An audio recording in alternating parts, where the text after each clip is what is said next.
राधे राधे दोस्तों, आज मैं आपको बताने जा रही हूँ निर्जला एकादशी की कथा। आप सभी भक्तों को निर्जला एकादशी की ढेर सारी शुभकामनाएं। आप सभी को भगवान विष्णु और माता लक्ष्मी की कृपा से आप सभी का जीवन सुखमय रहे। जेठ मास शुक्ल पक्ष की एकादशी को निर्जला एकादशी कहते हैं। भीमसेनी एकादशी, पांडव एकादशी नामों से जाना जाता है। यह व्रत 3 देवों का व्रत माना गया है। इस दिन भगवान विष्णु की पूजा करनी चाहिए। पूजा करने से सभी प्रकार के पाप नष्ट हो जाते हैं। यह व्रत महाकठिन माना गया है। इस व्रत में बिना अन्न बिना जल को रहना पड़ता है। जो भी भक्त सच्ची श्रद्धा के साथ इस व्रत का धारण करते हैं और कथा पूजन करते हैं, उनकी सभी मनोकामना पूर्ण होती है और उन्हें 24 एकादशी का पुण्य फल प्राप्त होता है इस व्रत को करने पर। तो आइए सुनते हैं निर्जला एकादशी की व्रत कथा। एक बार प्रेम से बोलिए भगवान विष्णु की जय, लड्डू गोपाल की जय, माता लक्ष्मी की जय, एकादशी माता की जय, सर्व देवी देवता की जय। बहुत समय पहले की बात है। एक समय महर्षि वेद व्यास जी महाराज दुर्ष्टि के यहाँ गए। महाराज दुर्ष्टि ने उनका संपूर्ण आदर सत्कार किया। और सुंदर आसन पर बैठाया। जब महर्षि सब प्रकार से निश्चिंत होकर बैठ गए, तब भीमसेन ने हाथ जोड़कर कहा, हे भगवान, मैं बहुत आपत्ति में पड़ा हूँ। दया कर मुझे इस आपत्ति से बचाइए। भीमसेन के ऐसे वचन को सुनकर महर्षि व्यास हंसते हुए बोले, हे भीम, क्या बात है? जो कुछ संकोच हो मुझसे कहो। तब भीम ने कहा, हे प्रभु, महाराज युधिष्ठिर धनुषधारी, अर्जुन विचारवान सहदेव एवं बहादुर नकुल एवं सौभाग्यवती द्रौपदी इत्यादि सभी लोग एकादशी का व्रत करते हैं और मुझे भी विवश करते हैं। तुम भी एकादशी का व्रत करो। महाराज, आप तो जानते ही हैं, भीमसेन का जन्म अन्न पर ही आश्रित है। मैं एक दिन भी बिना खाए नहीं रह सकता। तब आप ही बताइए, किस प्रकार मेरा ये धर्म संकट दूर हो।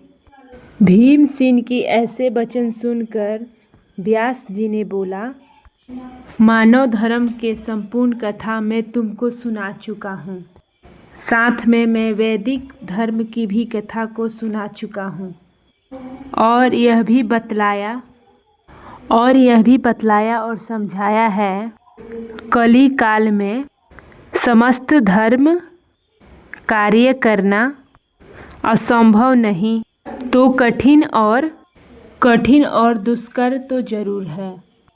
अस्तु मानव जीवन के कल्याण के लिए तो मास माह के कृष्ण पक्ष एवं शुक्ल पक्ष के एकादशी का व्रत तो जरूर ही करनी चाहिए। बिना इस व्रत के धारण किए बिना प्राणी मात्र का कल्याण नहीं होता है।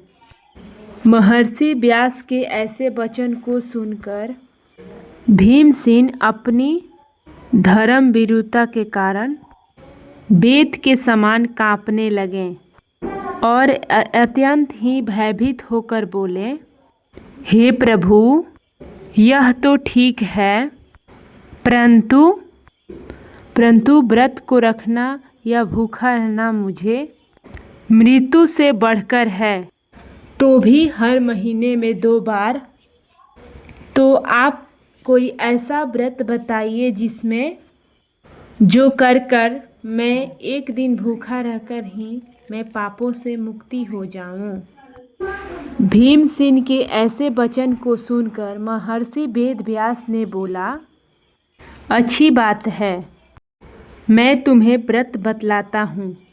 तुम्हें एक ही व्रत का पुण्य फल मास माघ की एकादशी। महर्षि वेदव्यास के इस वचन को सुनकर भीमसेन प्रसन्न हो गए और हाथ जोड़कर बोले, प्रभु कहिए और शीघ्र कहिए, वह कौन सा व्रत है? महर्षि जी ने कहा, जेठ मास के शुक्ल पक्ष के निर्जला एकादशी का व्रत है। तुम उसे श्रद्धा भक्ति सहित दशमी को सोते समय भगवान को प्रणाम कर उनकी मानसिक पूजा करो। हाथ जोड़कर अपने मन में इस प्रकार संकल्प करो, कल मैं जेठ मास के शुक्ल पक्ष के एकादशी व्रत करूँगा। हे भगवान, मुझे शक्ति दो, मैं अपने व्रत को पूर्ण कर सकूं। इस प्रकार प्रार्थना कर दूसरे दिन निर्जला एकादशी का दिन होगा। बिना खाए पिए निराहार निर्जल रहो, यहाँ तक कि जल ग्रहण भी ना करो। इस व्रत के प्रभाव से स्त्री या पुरुष को महापाप भी नष्ट हो जाते हैं। इस व्रत में गौदान का बड़ा महत्व है, अर्थात गौदान अवश्य ही करने चाहिए। यदि कोई गौदान देने की समर्थ ना रहता हो तो उसे तांबा, पीतल या मिट्टी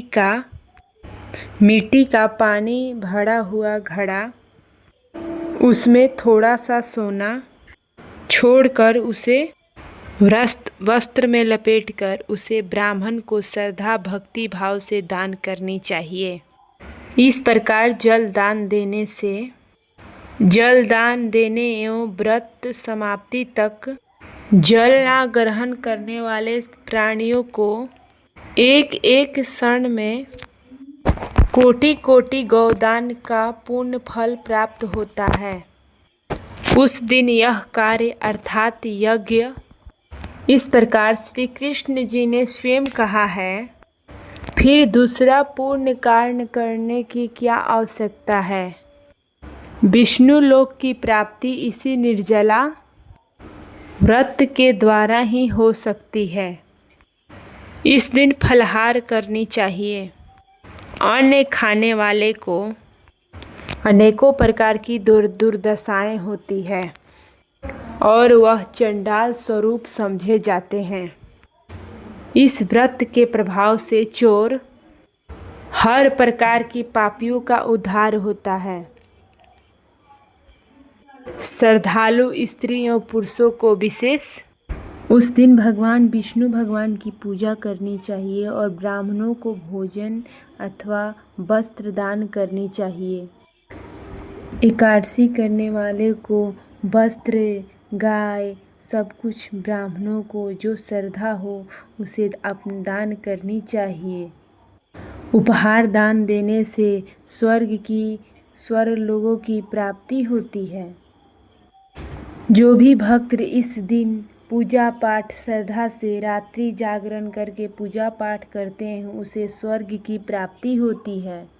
तो बोलिए भगवान विष्णु की जय, लड्डू गोपाल की जय, माँ लक्ष्मी की जय, छप्पनों कोटि की देवता की जय।